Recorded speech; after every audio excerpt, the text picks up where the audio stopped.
马上要来 PK 的两位是鸡翅和王颖。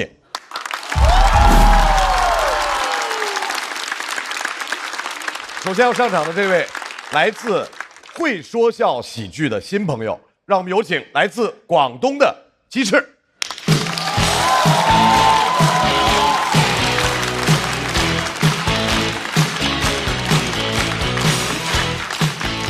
Hello， 大家好，大家好，初次见面，我叫鸡翅，谢谢你们，谢谢，谢谢，对，我叫鸡翅啊。首先感谢高寒一家对我的养育之恩，谢谢啊。不用，不客气，不客气。我第一次踏上这个舞台，我想问一下在座的男生朋友们，就兄弟们，大家是怎么发现自己长得不怎么样的？还没发现是吧？给你们推荐一个小技巧，就我怎么发现的？就前段时间啊，我在那个小某书上面发自拍，很多姐妹们点进来看，还艾特她们姐妹们进来看，留下3个字：你老公。你知道吗？被艾特到的姐妹也会艾回去，哎呀，你老公，你知道吗？我像个皮球一样被人踢来踢去，你老公。21世纪的包办婚姻。蛮奇怪的，对吧？真的，我是一个普通人啊，我就很羡慕那些很特别的选手，我很羡慕那些学历特别高或者特别低的演员，他们一上来就可以自我介绍，说我来自北大，来自交大，来自大专，观众听完都会哇，我来自那个广东财经大学，你看，沉默是今晚的2本。对吧？没有人尊重这个2本，你看，真的没有人尊重。我当年跟我爸说我考到什么财经大学，我爸问我能不能帮他代开发票，你知道吗？没有人尊重这个学校。我在这个学校里面学了一个很小众的专业，叫房地产开发与管理。你知道吗？我当时以为我入职了。就这种2本的应用型学科，就教的东西就很纯粹，他真教你怎么卖房。你接受完9年义务教育，一进大学开始卖房，反差也太大了。高考前我还在那背什么安得广厦千万间，我一进大学我说每平30500，还什么大庇天下寒士俱欢颜。后来没有办法嘛，因为了解我国房地产市场的朋友也知道，就我们这个专业可以说是塌房了。我毕业第2年就给取消了。我这个专业真的绝了。哎呦，专业也能烂尾。后来没办法嘛，就考研嘛，想提升一下学历，考到那个哲学。我就说为啥穷嘛，穷则思变嘛。哎，我当年考到哲学，我爸都疯了。我爸每天阴阳怪气讽刺我，每天跟我说哲学好啊，跟房地产一样的。搞的都是上层建筑，哲学好，以后找不到工作还可以自洽。我只能劝我爸嘛，我说不是这样的，不要这么物质，对吧？我们从哲学的角度思考问题，就黑格尔的角度是这么想的，就没有，它反倒是一种拥有。我说爸，你懂我意思吗？我爸说我没有你这个儿子。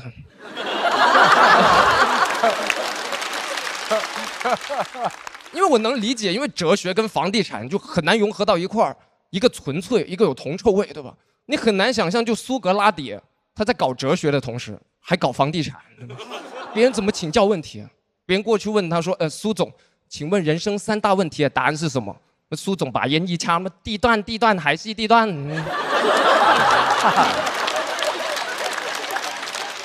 就那种感觉，对吧？很难受，很难受，没有办法。老实讲，我当初考研就是为了提升一下学历，但是现在出来找工作发现不是这样的。就 HR 除了看你的最高学历，他还要看你第一学历。哎，我一开始也不懂，我第一次去面试，那个 HR 问我说：“同学，你的第一学历是什么？”我说：“啊，阳光宝宝幼儿园。”面试完就给优化了，那种感受。而且我觉得这个时代，就所有年轻人都在被比较、被分类，对吧？就电影不分级。牛马给你分成 P5、P6、P7， 下等马、中等马、上等马，每匹马还觉得自己是千里马，想等一个伯乐，等半天等来了田忌，田忌也不培养你，纯鞭策。你每天问田忌今天晚上要加班吗？田忌说加。对吧？我这匹马只能当场写离职信了，离职信就6个大字：老板，你马没了。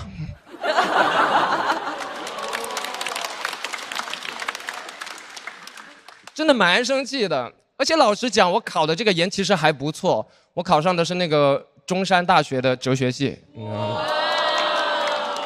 你们听到广才就不是这个反应，人就是这样，你知道。而且我提到中山大学哲学系，有熟悉节目的朋友应该能想到另外一位朋友，于翔宇，他曾经也是我非常好的朋友。对，我跟他在广州一起干了4年脱口秀，然后他去年上完节目之后，我还老给他发微信，我问他，我说兄弟啥时候回来广州聚一聚？他每次都跟我说有事儿回不去，有事儿回不去。后来我就明白，就有些事儿他确实回不去了。你知道，就兄弟上完节目之后，我线下演出也变得很尴尬，因为老有观众发那种就比较拉踩的那种 report 那种评价。我印象最深的一条评价是这样的，他说，同样都是中大哲学系，研究生鸡翅的段子深度明显比不上本科生于翔宇。看来第一学历真的很重要。我说你要干什么？我的心也会痛好吗？我就明白一个道理，就比较跟拉踩一直都存在，就无论在什么时代。我心想，即使回到唐朝，也会有人在杜甫写的诗底下留言，同样都是大唐诗人，杜甫的深度一看就比不上李白。杜甫能怎么回啊？杜甫只能在底下回啊，真对假对。而且你们有想象过我们杜甫吗？我们杜甫的感受吗？我们杜甫多委屈，像舔狗一样。我们每天写的都是什么思李白、忆李白、春日有怀李白。你转头一看，李白在赠汪伦。哎，真的，你从广州搬家都是我给你搬的，你的猫砂都是我给你铲的，怎么一转头，付航成了你最好的朋友？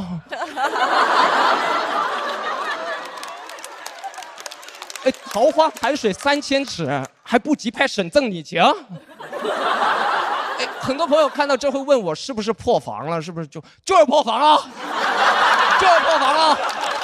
我们搞房地产最了解怎么破防，全烂尾了能不破防吗？茅屋为秋风所破，好吧。真的，我写这篇段子，我来节目我也不为别的，我就是想让兄弟常回微信看看。我在微信很想你。我的专业已经烂尾了，我不希望我的友情也烂尾，我想维权我的友情。在我眼里，就是友情第一，学历第2，这就是我的脱口秀和他的朋友们2，你知道吗？同时，我也希望这个世界上能少一些门户之见，别再分什么第1、第2、第3、1本、2本、3本，本来无一物，何处惹尘埃。今天讲到这，谢谢你们，谢谢。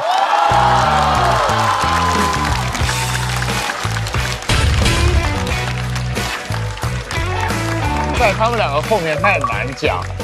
哎，抓紧最后的投票时间倒计时。来，再次掌声送给鸡翅。谢谢朋友们，谢谢。鸡翅在这个节目的第1场演出，然后讲这个段子的目的是找他哥们儿啊，找人。寻人启事主要是不是？开玩笑，没有，因为我觉得这就是我心里特别想聊的一个话题，对，就是关于一些门户之见，以及关于一些友情。对，你在说之前，你会发微信告诉他说你上这个节目，然后可能会说了啊，回来说大可不必是吧？没有，也是回了4个字，我也是挺感动的，回了4个字叫比赛加油。哇，厉害！没有回3个字你是谁啊？太棒了！再次把掌声送给鸡翅。鸡翅休息一下。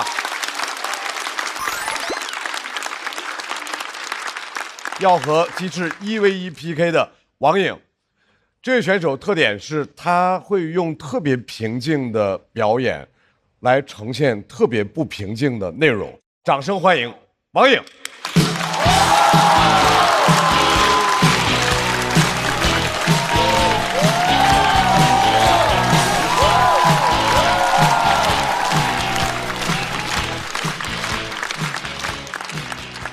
大家好，我叫王颖。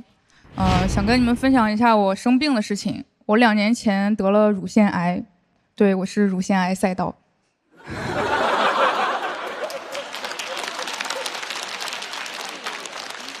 但是我已经治好了，你们不要太紧张啊！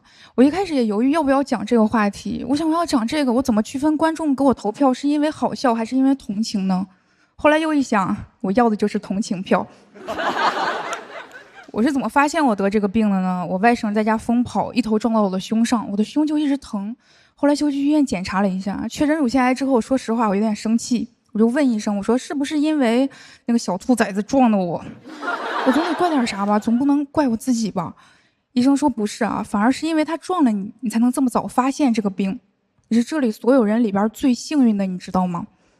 我说这里最幸运的不是你吗？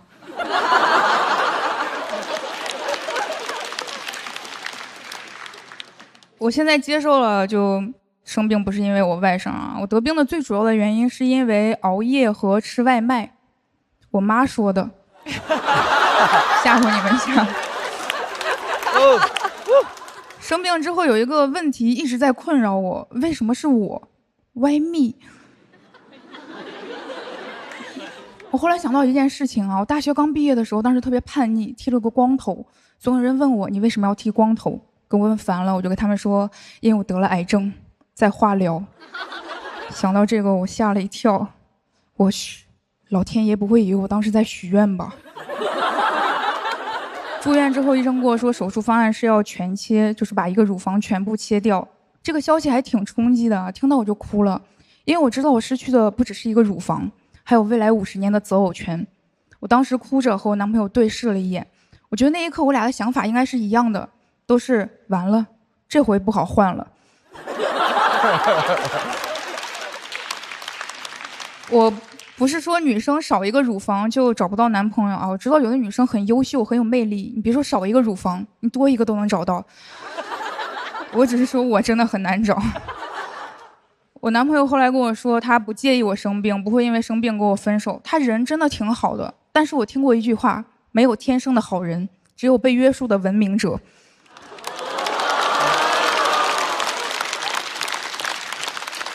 所以我要把他的不介意告诉所有人，大家一起把他约束成一个文明者。我男朋友人还挺好，但他嘴特别欠。生病之前我俩刚好讨论过《老友记》那段女生的身体有哪些敏感点，确定要全切之后，他说，哎呀，这不得少一个敏感点吗？我说我虽然少了一个敏感点，但也多了一个敏感点。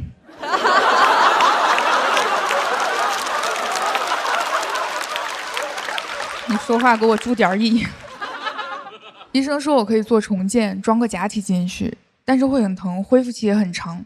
我很怕疼就拒绝了。医生一直在劝我说，你好好考虑一下，你还年轻呢，你要不要考虑你男朋友的意见，他想装怎么办？我说他想装，让他装，他能装2个。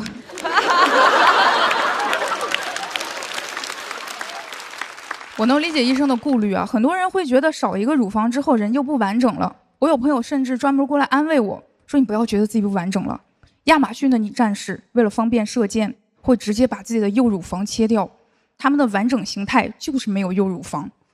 我说可我切的是左边呢，要在他们那儿我左边不完整，右边挺多余。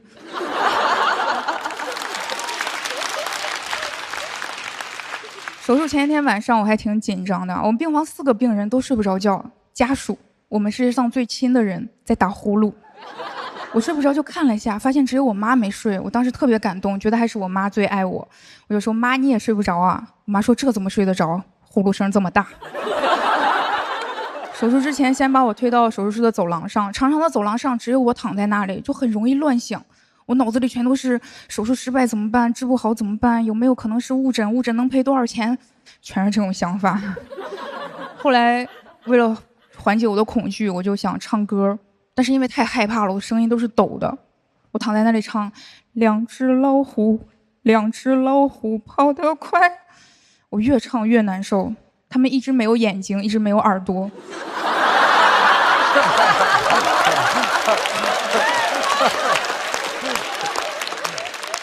但是他们是2只老虎，有8个乳房。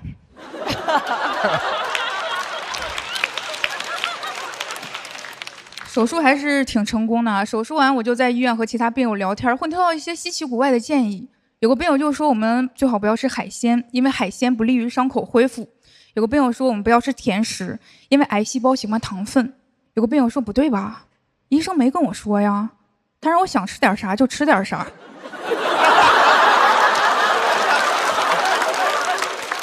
我现在还在进行内分泌治疗，内分泌治疗是打绝经针和吃药。绝经针就是让我不来月经，所以我今年30岁更年期了。这个年龄更年期有一点尴尬，因为我有了更年期的坏脾气，但是我没有更年期的家庭地位。我经常莫名其妙的就想骂我男朋友，但是又一想，我对他没有养育之恩。我现在的内分泌治疗还剩下3年啊，我现在会感到潮热、疲惫，很不舒服。想到20多年之后还有一次更年期，我就特别难受。我朋友就安慰我说，命运还是很公平的，他虽然给你关上了一扇门，但是给你打开了一扇窗。虽然你的乳房变成了1个，但是更年期变成了2个。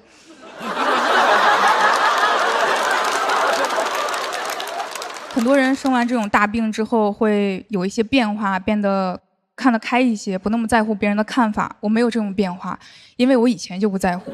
我感觉我这么多年怪异的行为终于等来了一个答案，原来我一直活得像一个癌症患者。现在有人问我，你为什么不找个正经工作？我说因为我得了癌症。你说话怎么那么难听？因为我得了癌症。你为什么会得癌症？因为我喜欢问别人为什么。Oh no！ 得癌症有一点好处啊，以前我也这么说话，他们觉得我疯了，现在他们觉得我只是病了。手术之前我有好几年都不穿胸罩，路上总会有那种男的直勾勾盯着我的胸看，特别讨厌。现在我还是不穿胸罩，你们看还是挺明显的，一边鼓的一边空的，因为我想给那些猥琐男一点小困惑。就讲到这里，谢谢大家。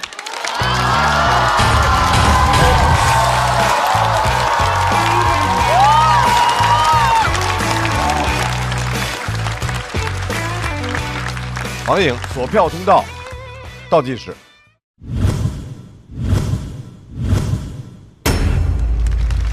我之前看过王颖的那个视频片段，当时我就挺喜欢的。然后今天表现的实际上比我看你线下表演的时候状态还好，更举重若轻，更流畅。虽然是一个悲伤的事情，但让我们笑的没有什么心理负担，这就是作品的优秀和表演的功力造成的，所以非常敬佩。对，谢谢。王颖真的，他在舞台上表演这个段子，表演得很自如。有的时候，再好的内容，如果没有一种自由的表达，对，可能他会给现场的观众以某种压力。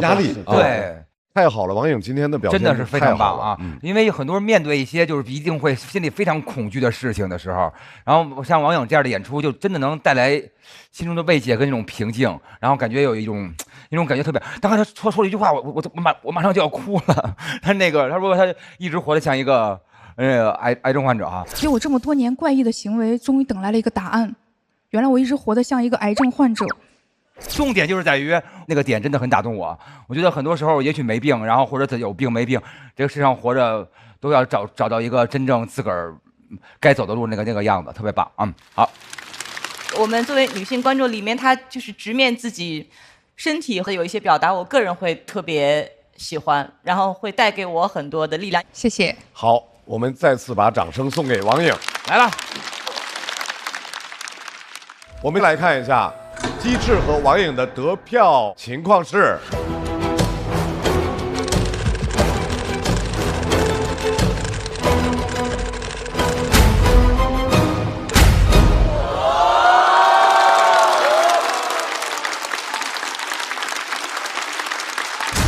王颖242票，成功的进入到晋级区。鸡翅202票，要在待定区继续等候。机制很棒啊！来。